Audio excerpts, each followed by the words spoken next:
Yes, sir, I am. Thank you. You ready to proceed? Yes, sir. Okay, let's go back on the record. 10-minute break.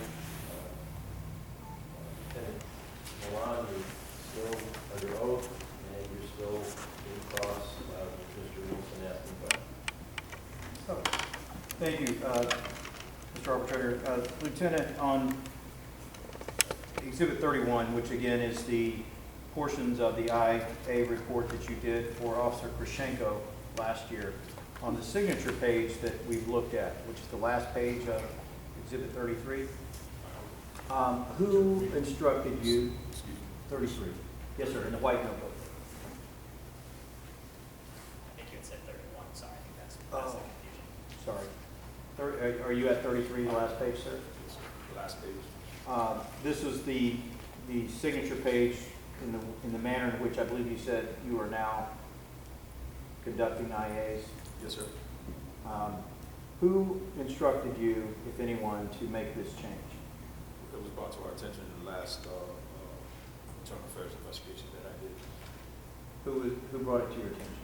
As a matter of fact, you did. Okay, and did you make this change independent of talking with anyone, any of your superiors? Actually, I did. I stated that I needed to start entering or documenting that last paragraph into our internal affairs investigation so that we wouldn't have any issues. Did you discuss this with the new deputy, the new deputy chief and the chief? I believe I discussed it with the deputy chief, if I'm not mistaken. Do you recall if he agreed or disagreed with you? Again, it's on my documents now, so. Okay. The reason I ask is we have the chief's signature on this page for Krishenko.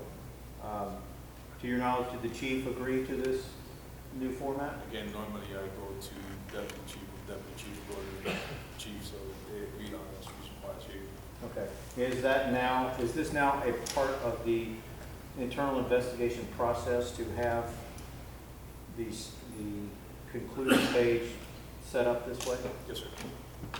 And when I say policy, is it a part of the written policies of the department? I don't believe it is. I couldn't tell you what it is, Your Honor. I just know that because of the last issue that you brought to my attention, when I brought it back to the attention of my deputy chief.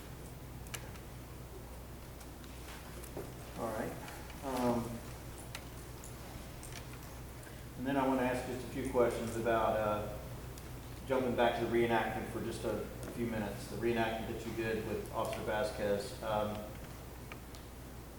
You never took or even offered to take Officer Goins out there and have him describe where he was or do a ride along with him. Is that correct? Correct.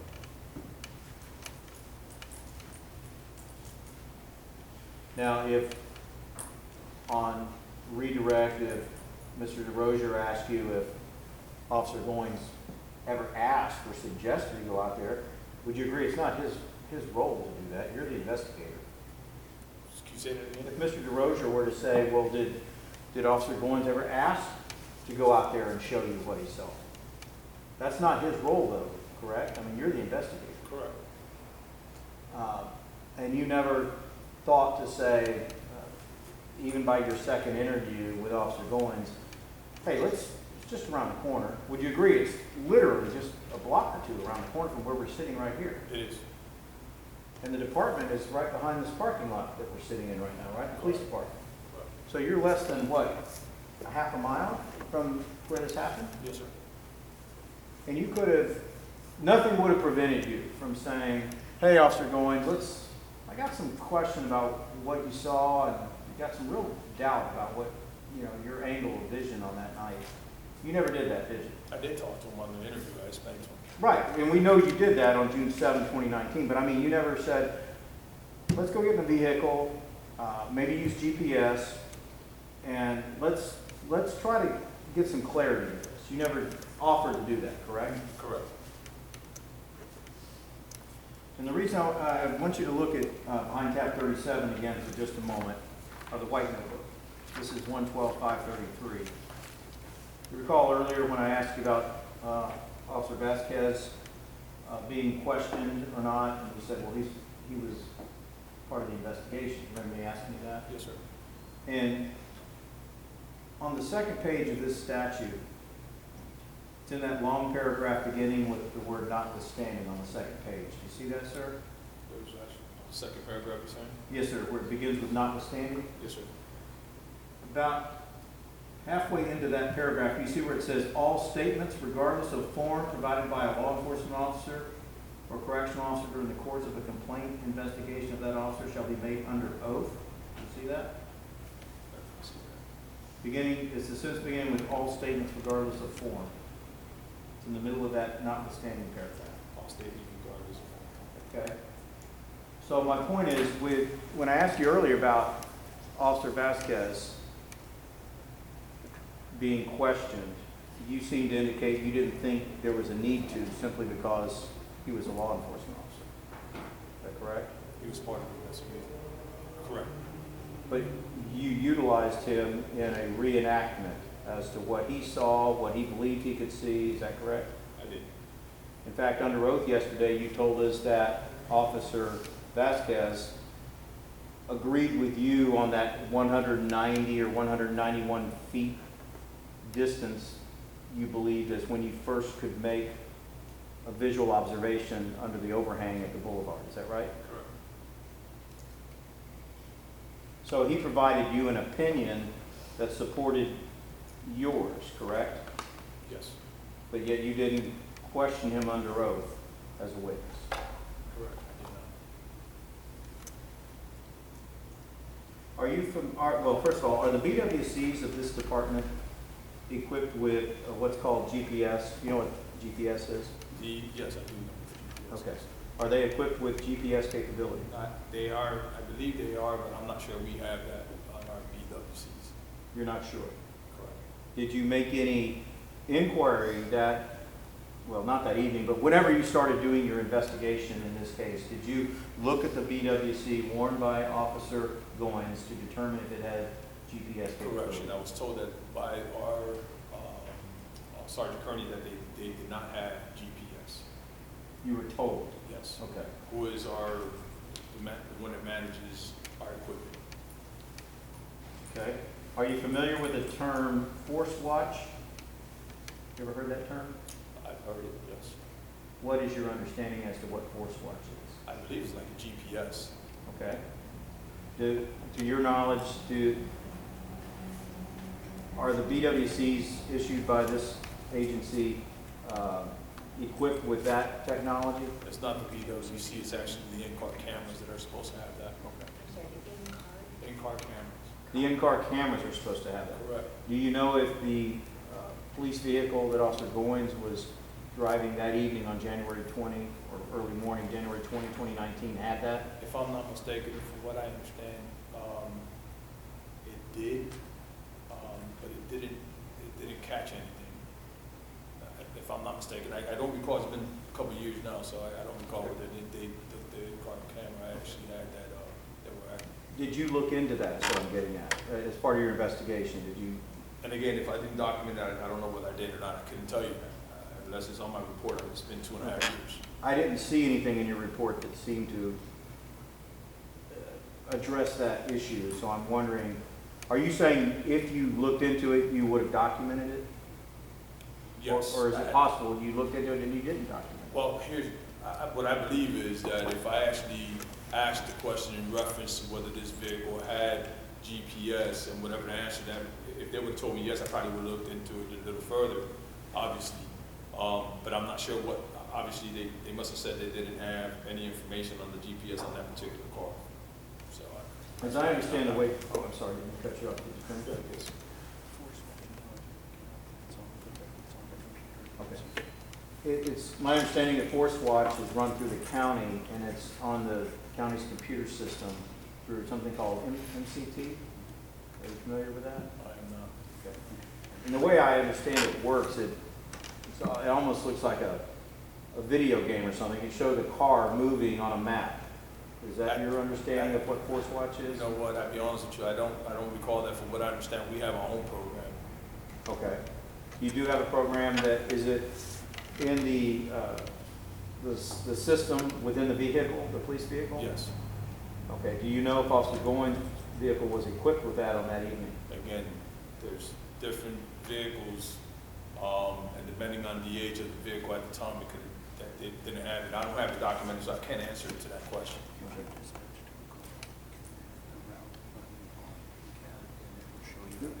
If an officer is dispatched to a call, can they hit something within their vehicle that will track them through the CAD system? At the time, that's the program that I'm saying that that our city did not have with county at the time. As of January 20th, 2019? As of, yes, we didn't have Okay. that program with the county. Okay.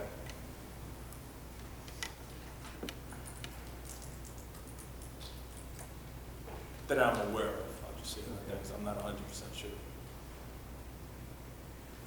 Okay, now, I'm going to try to get into actual, but before I do that, there's one other question I wanted to ask you about the charging affidavit. If you'll turn all the way to the front of this notebook, the big white notebook.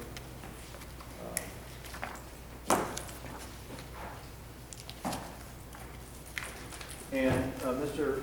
Finnegan, if I have not moved into evidence yet, I would like to enter into evidence the portions of the excerpts from the Krashenko IA report, which are Union Exhibit 33. You have not moved in. Mr. DeRoder's response? No objection. Okay. Union Exhibit 33 is admitted into evidence as Exhibit 33. Thank you. On the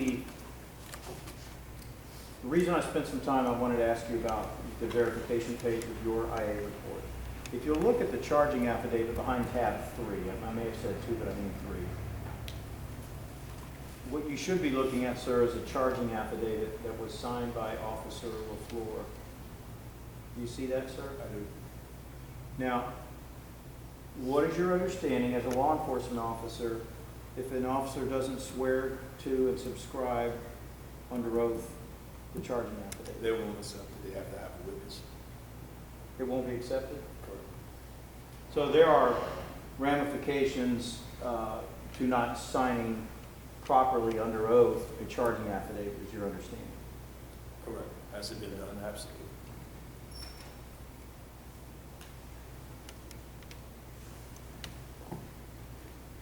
Now, I think that now is when I want to transition up here to the, ask you some questions about the video itself, sir. Yeah.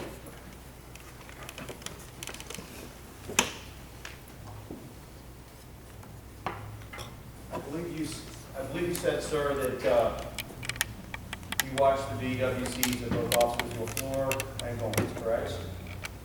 I'm going to play you first Officer LaFleur's VWC. Please let me know if it's too loud. Full screen. Whoops, sorry. I think this is full screen.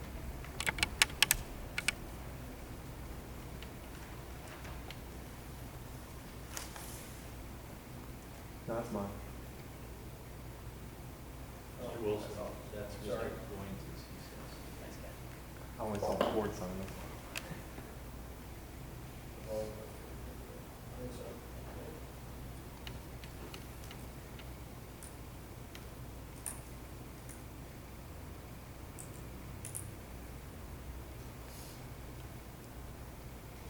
Now, we're looking at the VWC of Officer LaFleur. Do you have any reason to dispute that, sir? No, sir. First of all, would you agree the VWC is worn in your chest, right in the middle of your uniform? Is that correct? Correct. Well, it all depends on where the officer actually puts the camera. It can actually be to the left. Or to the main point.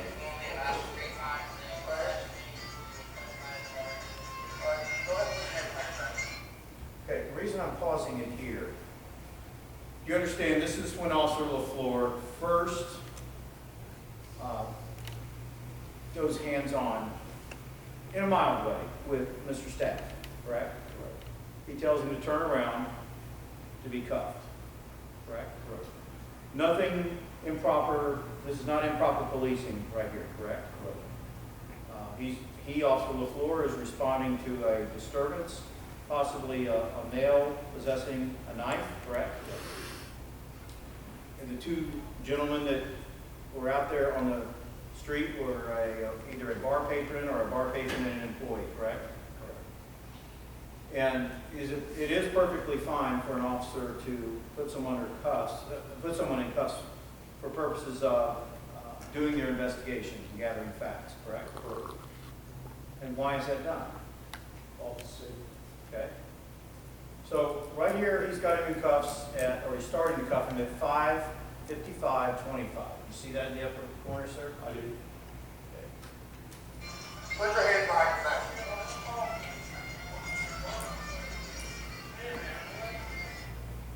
Okay. Have you seen in that few seconds, I think that was 6 seconds that he laughed. It was 5:55:25, now we're 5:55:31. See that, sir? Yes, sir. We see that either Mr. Staff has moved or the officer has had to turn him maybe 90 degrees or so away from the two people that were outside the bar. You see that? He's turning him over, yes, sir. Okay. We can't tell, though, from the angle of the video, whether Mr. Staff is turning on his own or the officer is turning him. Would you agree with that? You can't tell. Correct. Okay. But you would agree that suddenly, from a position of Mr. Staff kind of facing north with the two patrons, or the employee and the patron, he's now turned almost looking south on Woodland, correct? He's actually facing west, yes. He's west, okay. But the angle of the BWC of the officer is at least pointing south, correct? Correct. Again, that's depending on where the body cam is located and which one it might have been that you had it on the left side of the cell. Okay. Now, we see a light right here. Do you have any reason to doubt that that is the police cruiser of Officer LaFleur? I can tell. Okay. Come over here. Okay, so we've had, the reason I pause it here, would you agree, we've had the first encounter between LaFleur and Mr. Staff near the two people that were in the bar, the two males, correct? Correct. He's now, and that's when he cuffed him, when he was right near the two males, correct? I don't know what he actually completed. Okay, you're not sure if he's completed cuffing yet. But now he's redirecting him or moving him further away, correct? Correct. And he appears to be going up towards the wall. Would you agree with that? Yes. So, and 3 more seconds have elapsed. We're at 34 now. You see that? I didn't see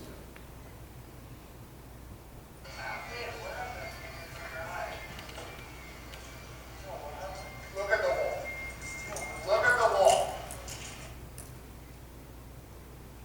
We've now, did you hear Officer LaFleur have to tell him twice to look at the wall? Yes, sir. In fact, it sounds a little bit like Officer LaFleur elevated his voice slightly the second time. Would you agree? Okay. He's still perfectly proper policing here, correct? Yes, sir. And verbal commands are something that an officer is taught to utilize, correct? That's correct. And that can include elevating your voice. Correct.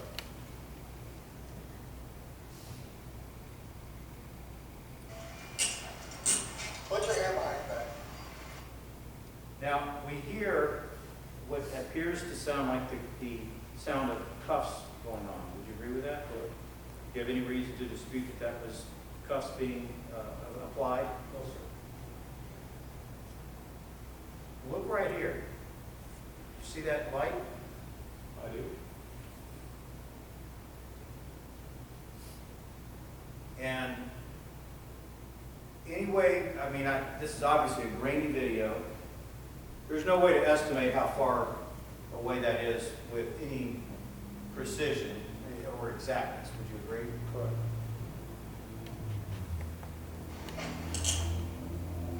We hear a second cuff going on. You hear That's that? correct. And And we just seem to see right behind his arm here, Mr. Staff's arm, what appeared to be a siren. Would you agree? Or lights? Lights, correct. Any reason to doubt that that was Officer Goins' police vehicle approaching? There's actually two vehicles there. Right. I couldn't tell you which lights those are right now on this angle. Well, one is already parked right here. You're going to see that in a minute. Do you have any reason to doubt that the one that's approaching, is what I'm talking about, was Officer Goins? No.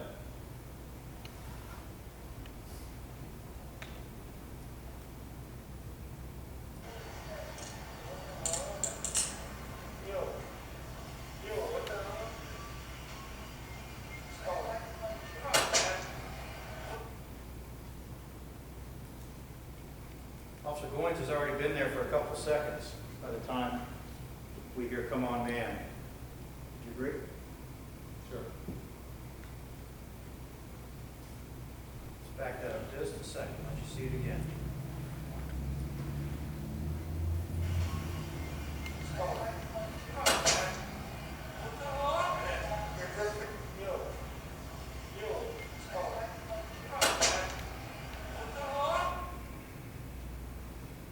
His vehicle's already stopped, and it's been stopped for a couple seconds, hasn't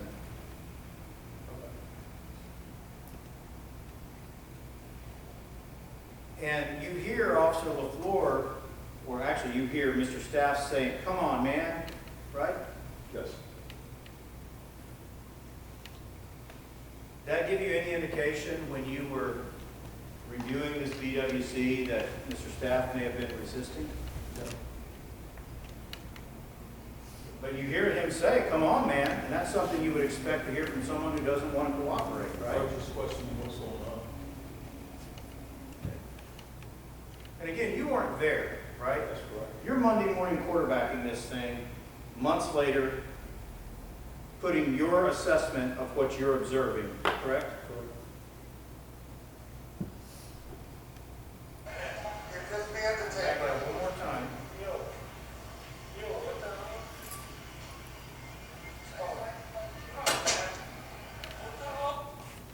You see the arms, you see like two arms moving?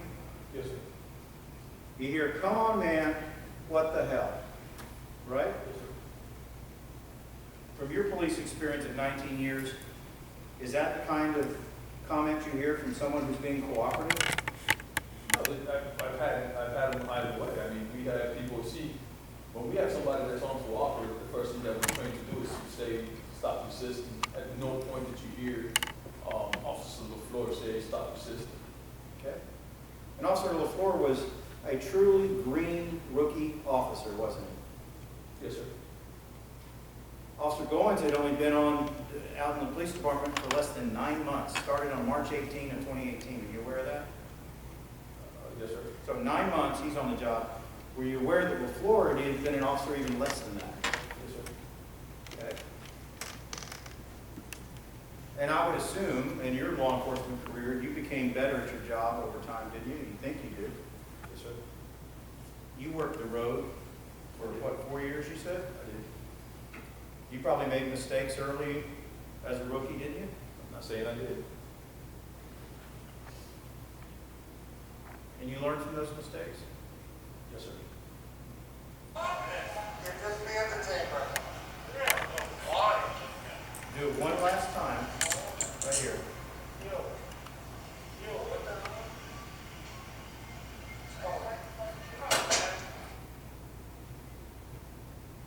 It appears, would you agree, that there could have been seen by Officer Goins what he thought was some resistance by Mr. This Staff? particular point? Yes, sir. No, I don't see the resistance there, sir. But Officer Goins may have thought he saw resistance, correct? Sure.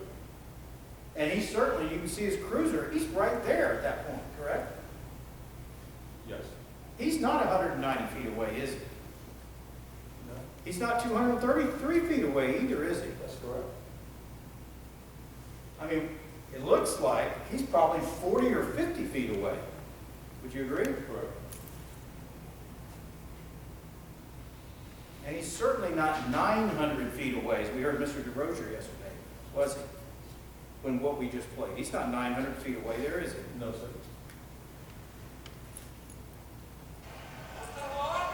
You're just being detained right now. Yeah.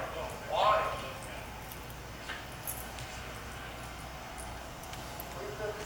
So he, got an altercation with... What? He got an altercation with... 2 times. Did you just hear Officer LaFleur say twice, altercation? Yes, sir. And an altercation, would you agree, can mean an assault, can mean a battery, It could be just a simple argument. could be an argument, right? But Officer LaFleur used the word altercation twice, correct? Yes, sir. And to an officer hearing it for the first time, you would understand that Officer Goins may have perceived that as a battery on a patron. We're not trained to have, to think about what the other officer is doing, because obviously he's the initial investigator. Right. So we don't assume whether this person is under arrest or whether, we don't make our own assumptions. We have to discuss what it is that he has. An officer, in conducting an investigation in the field, has to process information, right? That's correct. And the secondary officer is relying on and sometimes what the first officer on the scene is telling him, correct? Correct. And Officer Goins arrives and he hears the very first things, as you saw Officer Goins walking up there, you see LaFleur guiding him, cuffed, and says twice an altercation, correct? Yes, sir. Okay. Okay, bartender. Come over here. Listen. Talk. How much have you had to drink? Over here. Listen. We're back up again where you here's this other question. What? You got an altercation with bartender. He gave him a little more than just the word altercation, correct? He says an altercation with the bartender, Correct. okay? Come over here. Listen. Talk. How much have you had to drink tonight? Nothing? Have you ever any medication or any type of drugs? Because you're acting impaired. We just want to make sure your well-being. Have you been drinking still like it? No. You haven't had anything to drink? For the last few seconds, we've been hearing nothing but Officer Goins talking, correct? Correct. Everything is by the book. He's doing standard police work trying to find information, correct? Yes, sir. You have no fault with anything that you've seen so far, right? No. You agree with that? Okay. Yeah, absolutely. Okay. Where are you coming from?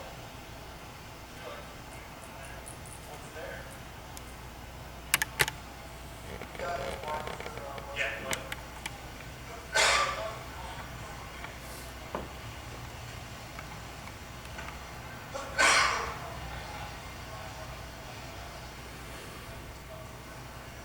All right. So what happened? Now, I'm going to skip past this in the interest of time, but I want to ask you, here's 2 individuals, identifiable witnesses, one of whom gave a statement, correct, or a written statement? After the fact. Yes. It's dated that same day, though, isn't it? Yes. I'll show it to you if you need to, dated January 20th, 2019. And one from the lady that you're going to see in a minute. Remember seeing a statement from her, too? I don't remember seeing a statement from the lady. Okay.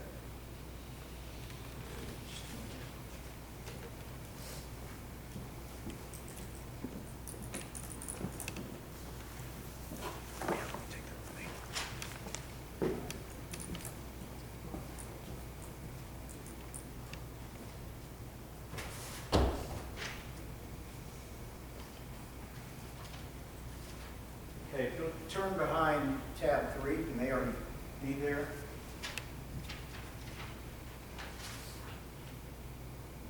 It's the same as City Exhibit 6, Mr. Arbitrator, but our Exhibit 3 should be the charging affidavits.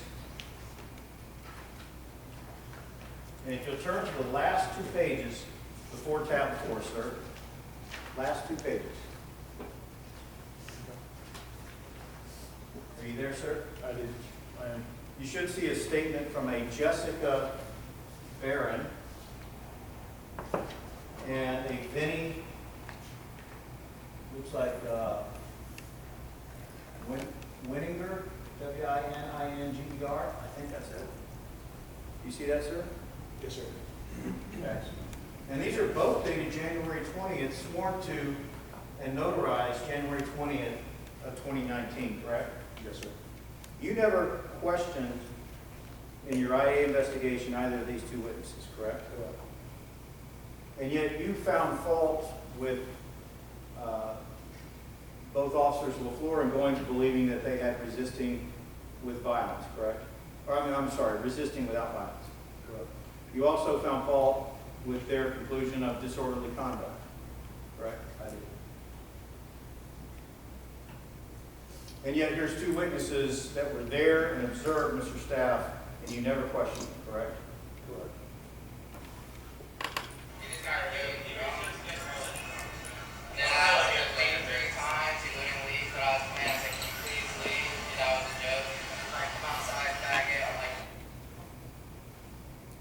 This gentleman must be Vinny. Agreed? I don't know. Well, I'll tell you how you can know, and I'm not an investigator. Turn to the next page. I already saw that. Turn to Vinny's statement. Says, told him to leave 5 times, didn't leave, then told me to come outside faggot. He was trying to get me to come outside to fight. Did you just hear this gentleman say he wanted to fight me and call me a faggot? I did hear that. And you're the investigator, right? I'm not an investigator. But you didn't talk to this guy, the guy that's called a faggot, by No, sir. Mr. Staff? No, sir. You didn't think that played any role into whether or not Mr. Staff was, in fact, either disorderly in public or public intoxication or any of those charges? No, sir. And we know you didn't talk to Mr. Staff either, did you? That's correct.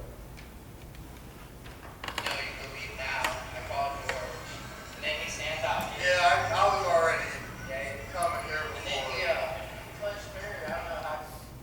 See this lady right here? I see that. He said he touched or pushed this lady. You're going to see her outside on the curb here in a minute. And I'm 99% sure, and again, I'm not an investigator, but I'm pretty sure that's going to be Jessica Barrett. You didn't talk to her either, did you? I did not.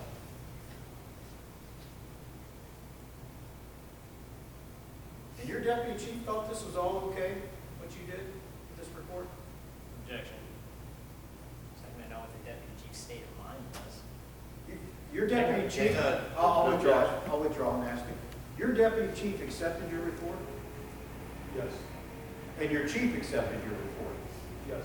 With this kind of omission that we're just now talking about, Why do we say this is an omission? two identifiable witnesses under 112-532, law enforcement officer Bill of Rights, and you didn't question. There was nothing pertaining to the investigation that I was conducting in reference to what was alleged. It relates to what they put on the charging affidavit, though, didn't it? This is after the fact. The charging affidavit with disorderly conduct came after the fact.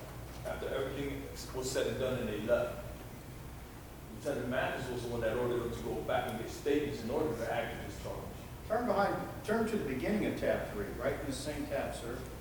Same exhibit. Officer LaFleur's charging affidavit. What did he list as charge number 3? Just Again. read the record, sir. Breach of peace, disorderly conduct. And these are witnesses that know facts that could have supported that allegation, correct? Yes. And the charging affidavit is signed by Officer LaFleur that same day, January 20th, 2019, correct? Yes.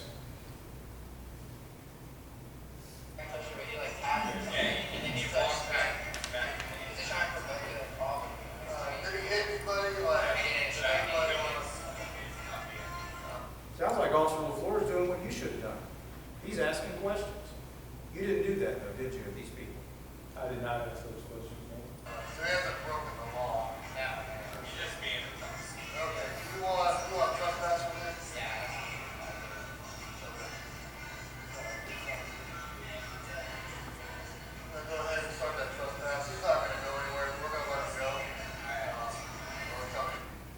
when he says we're going to trespass him, did you hear that he suggests that to the bar employee rather than the bar employee asking for that? Can you play that again? He asked him, so all you want is a 27A, basically saying he just didn't want to come back. Let's do it again. You've probably seen this more times than I have. But tell me if you don't hear Officer LaFleur suggesting rather than asking what they want to do.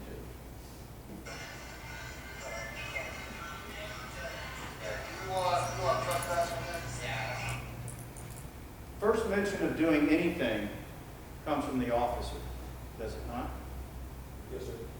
He says, you want to trespass them. He asked, do you want to trespass?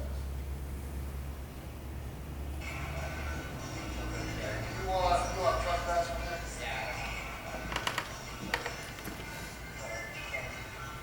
Officer LaFleur doesn't ask him, what would you like me to do, does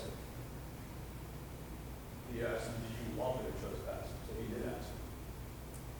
He doesn't ask him if there's anything else he wants him to charge him, does he? No.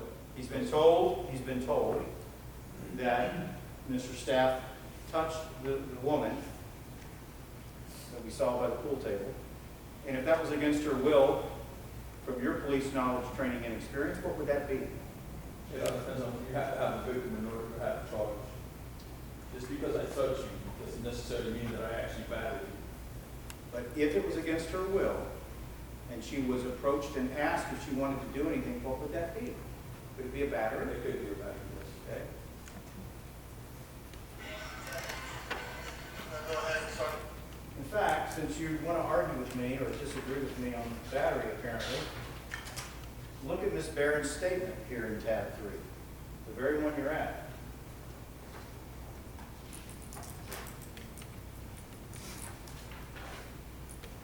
You see where it says, ask white male to not touch me, and he decided to grab me on my left arm with his right hand twice. You see that, sir? I do. Is that not, from your police training and experience, someone describing an unwanted touching? It is. Is that not, from your police training and experience, a battery? It is. If the person wants to file the charges. But you never went back and asked Ms. Barron if she wanted to file any charges, did you? Neither did they. I wasn't the one investigating that crime at that time. Right, but you could have done it too, right? You could have gone back. If you thought their charging affidavit was flawed, as apparently you do, correct? Correct. You think they fabricated and lied about this whole event, right? I don't think they were truthful in the events. Well, truthful is the same thing. Being untruthful is lying, right? It is. Let's talk in common terms. Okay. If you, as a law enforcement officer, thinks that someone's rights were violated through the course of your investigation, you could have gone and talked to Ms. Barron, couldn't you? Could I have? Yes. Yeah. Yes. You didn't know because your goal was to write a report to sustain charges on these two officers. The responsibility. Objection, that assumes facts, not in evidence. Hang on, there's an objection. Sustained facts that are in evidence. Hang on. Your question was, your goal was to write a report. What's the rest of the question? Yeah, you didn't go because your goal was to write a report to sustain charges on these two officers. There's an objection. Response, or withdraw the question? The response was that's what happened. So it was a goal that was achieved. The question is, your goal was to write a report to sustain charges as to these two officers. There was an objection. What's your response? My response is, it's an inappropriate objection because that is Well, what the that's facts his were. objection. If you want to ask the question, I'll overrule the objection. Uh, Lieutenant Allen, answer the question. Was it your goal to write a report to sustain Absolutely not. charges against these two officers? Absolutely not. Okay, and Mr. Okay. Wilson, I'll let you ask the question, but I want to make sure the question got answered since you wanted to. Thank you. Was that your goal, sir? No, it was not. Okay. Well, we're going to look at about 8 different versions of this report you did, where you unsustained charges and then ultimately sustained. So, whatever, you ultimately got to a sustained on all charges, as we saw on your July 11th report, correct? Correct. Starting off with unsustained, correct? What do you mean, as far as starting off on sustain? Obviously, what The very first report you did, you unsustained them, or not sustained them on charges, didn't you? I didn't have all the facts. When more cooks got in the kitchen, more hands got in the pie, that's when your analysis changed, correct? When I went through my deputy chief, and he actually pointed out that I missed a crucial part of the investigation. And when the chief started putting his thumb on the scale too, it changed, didn't it? I went to my deputy chief. And your deputy chief relayed information from the chief, didn't he? I cannot tell you whether the deputy chief actually relayed information to the chief, because I wasn't part of that conversation.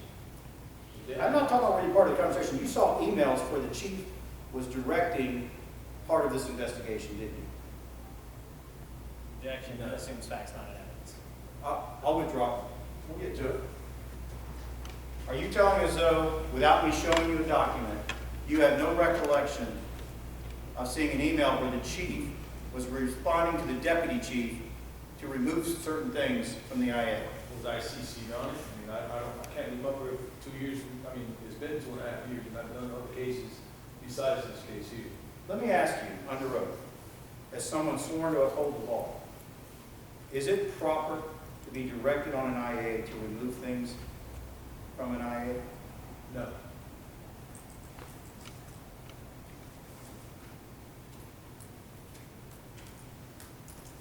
And if someone tells you or suggests to you that you should change the charges or add charges, do you not feel it incumbent upon you at all to have notes or at least interview that person as the basis for that reasoning? Interview what person? I'm a little confused. Well, for starters, the deputy chief. He had strong opinions about this, didn't he? The fact that he actually pointed out what I missed. Yes. Oh, he did more than point out. He gave you red line versions with substantive changes, didn't he? I don't recall him doing that, and if he did, it was more of a grammar, not changing the facts of the report. Okay. Well, we'll get to that then too. All right, I'm gonna wrap up this part, and I want to go now in the interest of time to. By the way, is our Exhibit 3 been admitted into evidence? Mr. Finnegan? Check. Not yet, but you said it was same as. Same as City Exhibit 6, but we would like to go and have it admitted if possible. No objection. No objection. Okay. Union Exhibit 3 admitted into evidence as Exhibit 3. Okay, thank you. All right, now, do you recall some email exchange between you and Ryan Burton about having a second interview and the need to have a second interview? Maybe, yes. I'm going to try to go through some exhibits somewhat a little quicker and wrap. I'd like to conclude by lunch at the time to get you out of here so we can keep moving. So if you'll turn to tab 7, please, in the white notebook.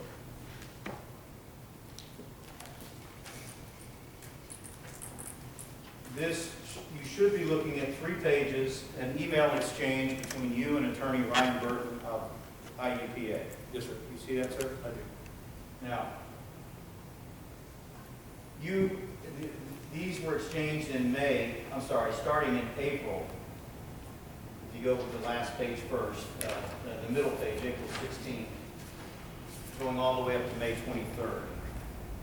Apparently, you wanted to have a second interview with Mr. Goins, correct? Yes, sir. And Officer Goins cooperated, correct? Yes, sir. And do you see that Mr. Burton asked you what was the basis for the second interview? Because as you understand, or I'm going to ask if you understand, sir, do you know that you can't have a second bite of the apple unless it's new information? That's correct. And would you agree, your understanding from your training is fairness and due process to the officer to avoid entrapping them? When something, you can't go over old ground and say, I I got you in a lock. Yes, sir. So the basic, the purpose is you as an investigator is get all your questions out. If new information comes, you bring them in and question them only on the new information, correct? And you believe that's what you did, okay? Now you listed on the May 23rd email additional charges that were going to be added, correct? Correct. And you already told us the three 1 point whatevers, in fact, we'll see them in the next tab, but the 1.21, 1.82, and 1.815 were already charges that you came up with on your own, correct? Yes, sir. What I want to know is, where did these three allegations come from? Solely you, or with the input of someone else? I'll tell you, I'll be honest, the fact that the new evidence that was actually pointed out to me brought more consensus to looking into other policies. Who? It could have been myself and Officer Vasquez. I couldn't tell you. So under oath today, you're telling us you don't recall from whom or who gave you input to add these three additional charges? Correct. Like I said, I normally discuss, the findings with Officer Vasquez.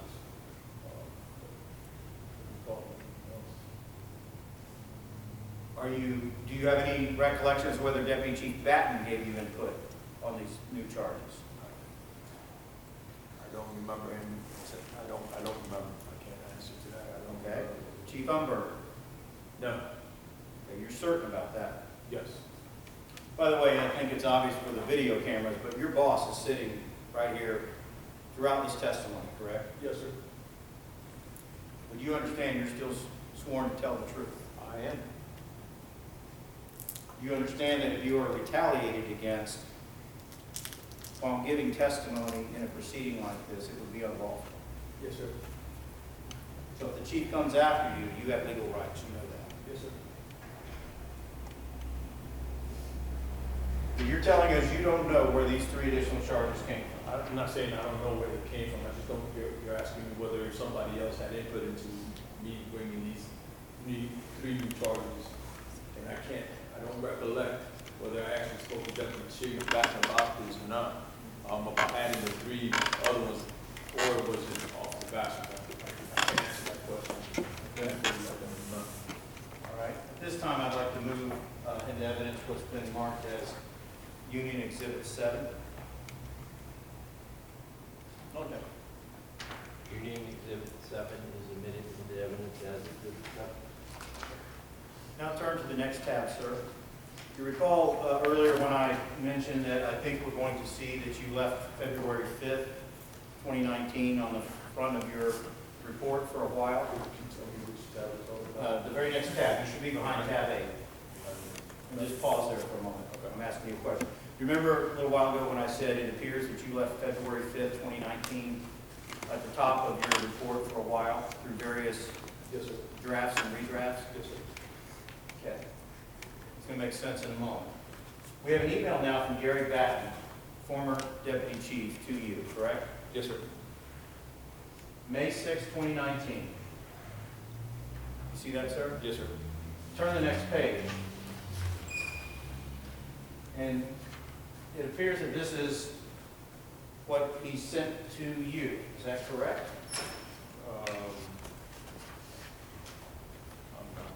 What do you mean he sent it? He sent this to you. He sent back your IA report. Oh, okay. You see that, sir? Yes, sir.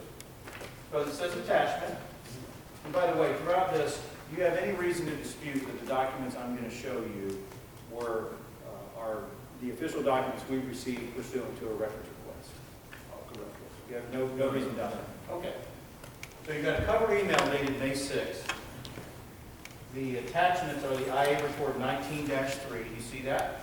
Yes, sir. Then we turn the page and look what we see. We see your IA report still with the February 5th date on the front. Yes, sir. And we're all the way up in May now, correct? Yes, sir.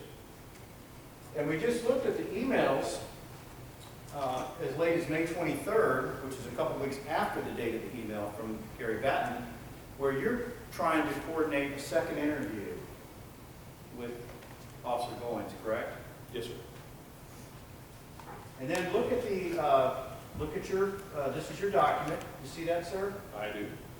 Turn to the next page. I just want to have, we're not going to go into great detail on all these various reports. I just want you to really identify them. Turn this page here. Yes, sir. Do you see the narrative at the top? I guess what I want to know is who wrote this, all this narrative here? Okay, can you tell me exactly which page we're talking about here? Okay, page 2 of the actual memo. It's got February 5th on the front. Okay, page 2. It should say on the first line on January 28, 2019, very top. Got it. Okay. All I want to know is, for the record, did you write what's on here, sir? I wrote the entire report. Okay. Now, go ahead a couple of pages to, I wish the pages were numbered, but they're not. Actually, 3 pages behind where you are.